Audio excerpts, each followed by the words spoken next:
All right, I'm continuing my request coverage, and today let's talk about Marit Lage. So, Marit Lage is one of those characters that has a disproportionate amount of cachet in the Magic the Gathering zeitgeist compared to how much lore she actually has.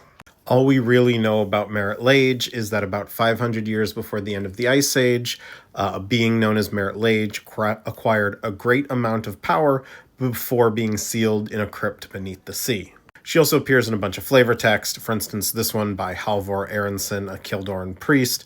Our world has not felt her thundering steps in lifetimes, but Marit Lage's presence is still with us. Cry to the sun and watch as even your tears forsake you, from an acolyte of Marit Lage. Marit Lage lies frozen in a glacier's heart, still her dreams take form in our world, stealing the heat from our souls. And finally, dread Marit Lage lies dreaming, not dead. Oh, and then Brine Shaman, which is a cleric of Marit Lage. The shamans of Marit Lage do her bidding in secret, but they do it gladly. Marit Lage wouldn't get a card until Cold Snap, which was sort of a very hastily put together sequel to the Ice Age, like the third block in the Ice Age block, if that was still a thing.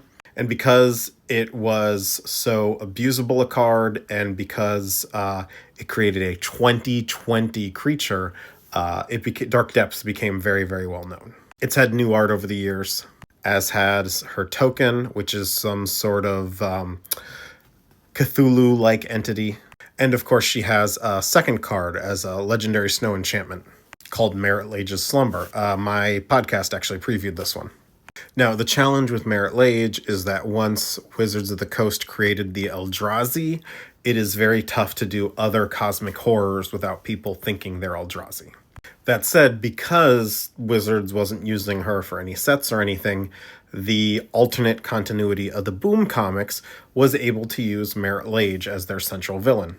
The plot being that Jaya Ballard, at some point during the Ice Age, yeeted her glacier prison into the blind eternities, and Marit Lage had been influencing other planes ever since. And so the whole first half of the comic, Marit Lage is like the central antagonist.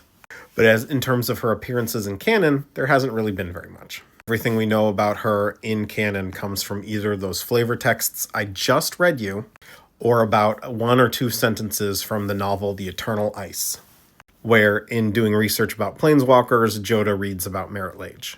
Joda was sort of an amnesiac at the time, so it's possible he was involved in her imprisonment. But notably, the novel mentions that she was imprisoned in a crypt under the sea, whereas the flavor text mentions she has a glacier prison.